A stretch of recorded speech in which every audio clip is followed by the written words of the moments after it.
What's up, everyone? Today we have a Toro. It's a commercial mower. Made a video not that long ago about the owner actually has several of these, and I replaced the belt.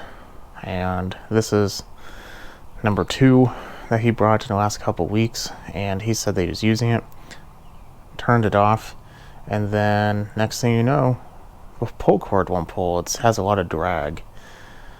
And I took a look at he gave me a recoil. He said it's probably bad. Can you replace it? Those usually don't go bad. So I tipped it over. I tried to move the blade, and the blade is very hard to move. But it does move.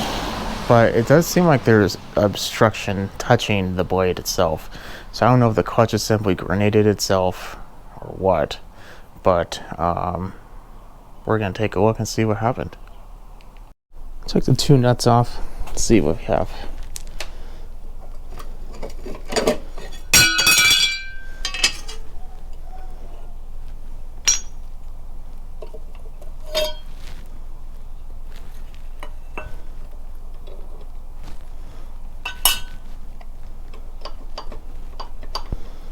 I mean, so far, not really seeing a whole lot.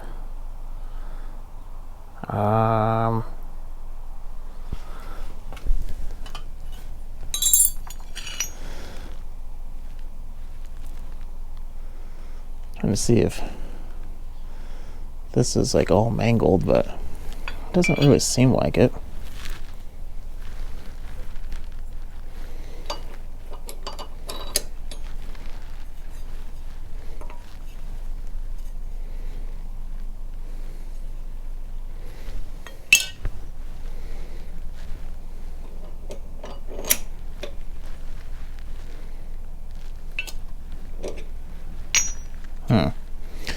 I'm just kind of going through a couple things in my head right now.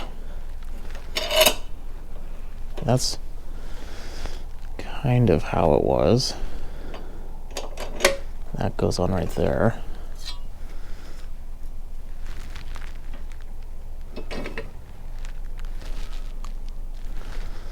That already seems a lot better than it was before. At least now it's not touching anything. Put these back on and see.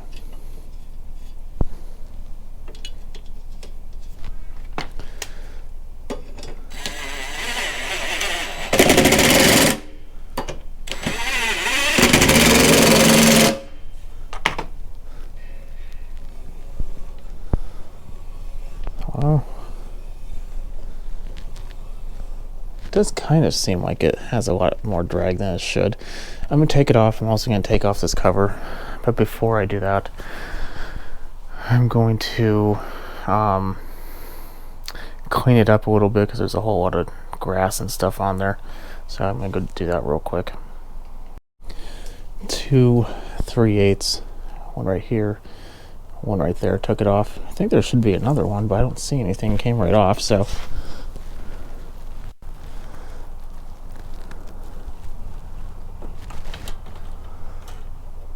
This doesn't seem right. Doesn't seem right at all, actually.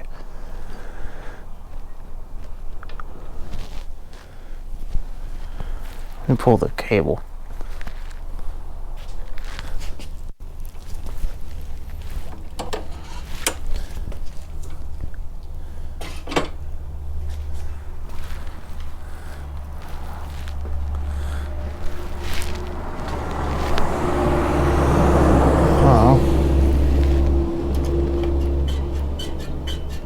Moving, but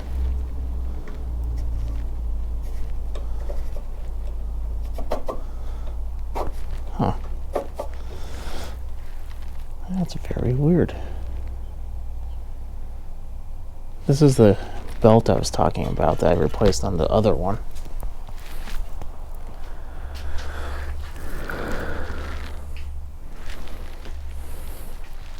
So more or less what that belt does is when you pull the cable, it tightens the ability for the blade to move, and then when it lets go, there's a little break right here. It just seems a little loose to me. Very loose, actually. Very, very loose. But when it's technically right now, the belt is nowhere near tight. It's still a whole lot of drag in there. Oh, now it's getting somewhere.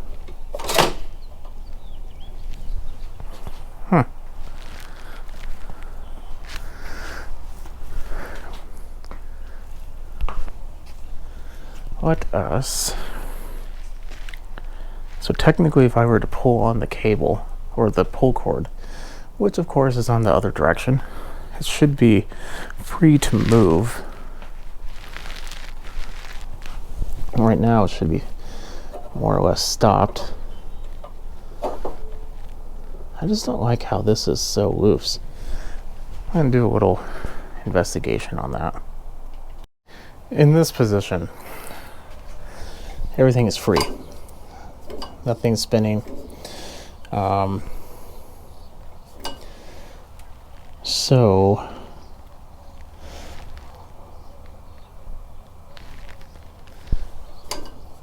seems odd. If I pull on this now, it's still really, really hard. Let's take off that and see what's behind there. Okay.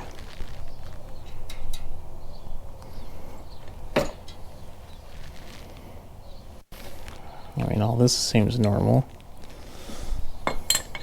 Nothing out of the ordinary. Engine right now literally has nothing on there that it should be getting locked up on. So we might have an engine problem here. Which, yeah, I'm gonna put this back together. Let's take off the recoil. Maybe he's right. Maybe this is just something different. I know that I've run across this a few times, and this something just tangled, belt got stuck, something stupid. But apparently, this is not the cause. So I'm gonna spend a few minutes, put all this back to where it was before, and then we will do a little bit more investigation. With everything put back together, it should be easy to pull over. Nothing should really be caught. Wow. This definitely sounds a lot better now. Let us give it a pull and see what happens.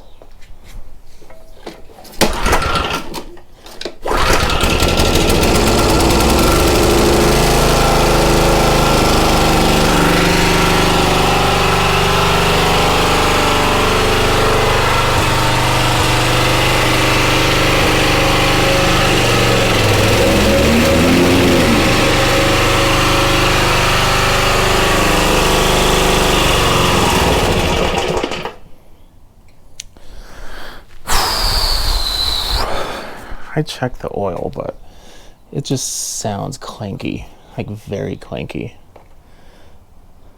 There's definitely oil in there.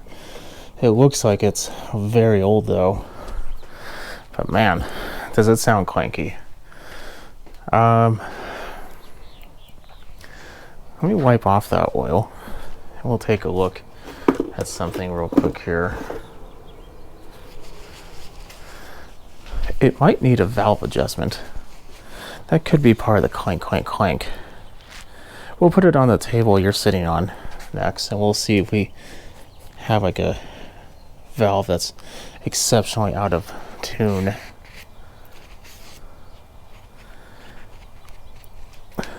Look how dark this is. You can tell this machine has lived a joyful and amazing life. The grass that's in here is like prairie grass, and it is pretty low. So, I mean, it's on there, but it's low. I think what I'm going to do is I'm going to drain what's in there. He does want to tune up anyway. So tune up, it's going to involve oil. So I'm going to drain what's in there. Not a whole lot from the looks of it. And then we'll see if the valves need adjusting. Yeah, I guess we'll just take it from there. Unfortunately, trying to get a good view for both you and I, it's pretty much impossible. But I took the cover off. It's leaking some pretty nasty oil.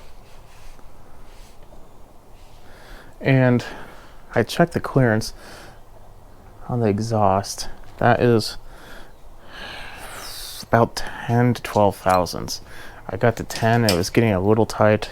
After that, I'm like, yeah, this is no way should it be anywhere near that amount of spec or that amount of clearance. So we're just going to redo them. If I could find the right Allen, that would be great.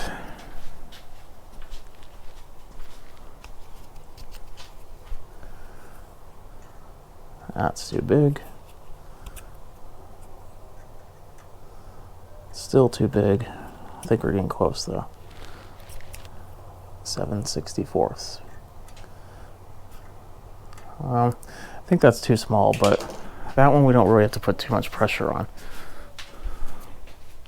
Actually, no, I think we do. Yeah, we do. We have to look for a different Allen.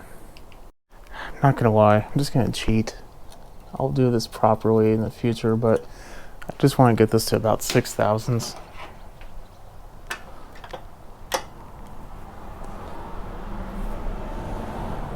I'm just gonna tighten the whole thing. Yeah, this is way off. Way off.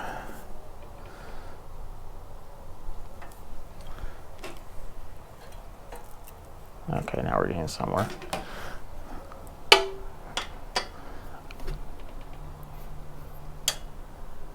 Let's just go right about there, see what we have. Oh yeah, that's a perfect amount of drag, except let's just do a little bit more. Just add a tad. There we go. Literally, it was just like a hair's worth. Oh yeah, that's even more perfect. I like that a lot better. So I don't put on top dead center just because that's just not how I like doing it. I do it on the furthermost part on the stroke. I do the opposite because there's no way the cam should be touching anything. So in my opinion, it's a better way of getting a good reading. Now, I'm not gonna lie, the amount of oil that came out of this thing was kind of scary. There was not much at all, and it was black. Like, it was bad. This was 4 thousandths. It's not even trying to go in.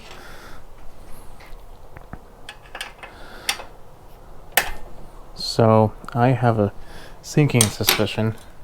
Well, it's loose now, so that's good. And I do have to find the right Allen for this one. So that's 4 thousandths. And it's barely being able to be held in place. That's kind of perfect the way I like to have it. So I'm going to find the right Allen, tighten it up. Now, while I do that, I explain something. I'm, let's say 90% sure. Now let's say 80% sure. This motor is not long for running, and what we are doing right now is kind of just there to push it along to its death. So that's the unfortunate part about it. Because it was running on such a low amount of oil, I just can't imagine it's going to be healthy afterwards. I asked the owner if it was burning oil. In the meantime, when I was putting it on the table, I actually got a phone call from him, which was perfect timing. And he said, yeah, it was a little smoky. Nothing too much, though. He didn't think, it wasn't like alarming how smoky it was. And he asked me why. I'm like, well, and I proceeded to give him the bad news. These engines are not cheap. So, it wasn't well taken, let's just say it that way. But luckily this is a backup machine, so you could just get a different backup machine. And you can. This is not an Allen, by the way. There we go. Let's continue to see if I can find the right Allen. I don't really like how that felt. No. I'm literally going to go through all these, aren't I? Anyway, so I told him about it, and I eventually told him that, you know, I could replace the motor, so I might be on the lookout for a new motor for this. A new motor being the key term right there. So that should be an interesting video if he does choose to do so. I'm rambling. I'm gonna go ahead, get this finished, bring you back, and I'll go over one final detail about this machine. Here we go. Got it all done, put some oil in it, filter. I haven't really checked, but it's actually really clean. So I have another one, but that's no real concern of mine right now. This is not a magic pill by any means, but I've had fairly decent luck with something called ring seal. More or less, I think it's just a very high zinc additive. Probably a couple other things in there. Like I said, it's sometimes works, sometimes it doesn't. It's not a miracle worker. I can say that. I want to say about 50-50 in my experience it stops smoking. And you do have to use it almost every oil change though. So once you have an engine that needs it, it needs it for a long time. So I put the valves at 4 thousandths for the intake, 6 for the exhaust. I'm gonna look it up later, see if it's much different than that. I just kind of guessed it, but before it was, I thought it was closer to 12, but no, I think it's probably closer to 14. Also put a new oil filter in there, so let's see. I'm not 100% sure if it's the right one. It says it is, but what I found on the sale of those websites, the one I got it, so I sometimes get the wrong filter. And it says Yamaha, which made me confused. But whatever, if it's wrong, it's wrong. We'll put a new one on it. Oh, spark plug connected. Let's give it a pull.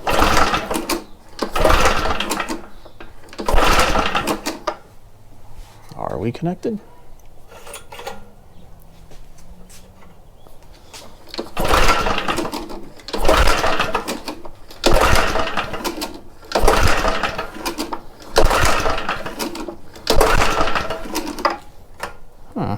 That's not good. I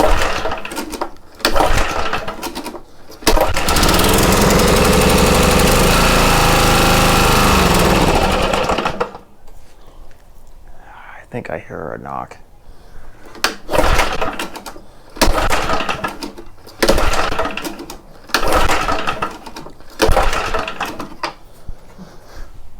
Yeah, I'm really starting to. Oh wait, the fuel's off.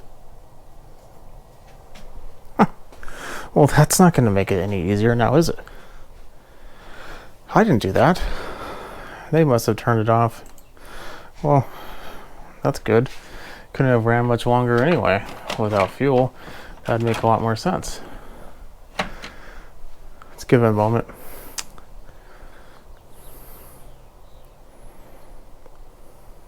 Now, not a person that knows exactly why zinc, but I have read that's kind of used to kind of go in between the metal moving parts and kind of be like the sacrificial lamb. It damages itself and also creates a smoother surface. I'm not really sure, but all I know is zinc but in itself is a good additive for small engines. Kind of prevents them from wearing down.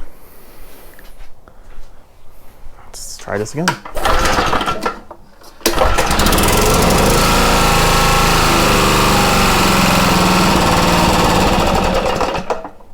Oof, that is sounding rough. Rough.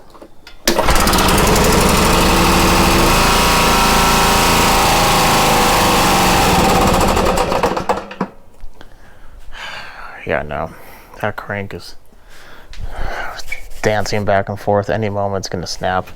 I don't want to risk it. I have to tell the guy that unfortunately it was ran, I mean, it wasn't very low in oil, but smoking, I think perhaps, or it was low in oil, put a little oil in there, and over the course of time it just got worse and worse and worse and worse and worse and worse and worse. So it's unfortunate, but I think that's how it is. I don't know if you heard that knock on the microphone, but it's a very distinct knock, and I was hoping it was the valves, but no, it's definitely not the valves. This is why you should never run your engine low in oil or overheated. I don't think this was necessarily overheated, but it was definitely ran low in oil. So unfortunately, that's where it's gonna have to stand. If you like what you see, keep watching. If you have any suggestions or any ideas, leave a comment below. Put a thumbs up. Follow me on Small Engine 101 on Instagram. And I'll catch you on the next video, and hopefully we can save the next one. Sorry, wasn't really satisfied with the ending, so I'm going to go over a couple other things. So, pretty sure the reason why it was hard to pull is it got so hot, it started to seize up, and after a course of, it's been here for a day or two, at least 2 or 3 days actually, now I think about it. It's obviously cooler. It's, I don't know when you're watching this, but it's unseasonably cold. April, last night it was down to 36, 37 degrees. It stayed outside, so it definitely cooled off, got real cold. So I think perhaps it just kind of loosened itself up, and with me taking the clutch assembly apart, I probably just got the piston moving just enough to actually pull on it. But I think that's the reason why. It started to seize up, and that's why you couldn't pull it over. I was hoping it was just a clutch, but as we heard, it's not. Okay, so I wanted to clarify that one point. So this time it is going to be the end. Have a good night. See you later.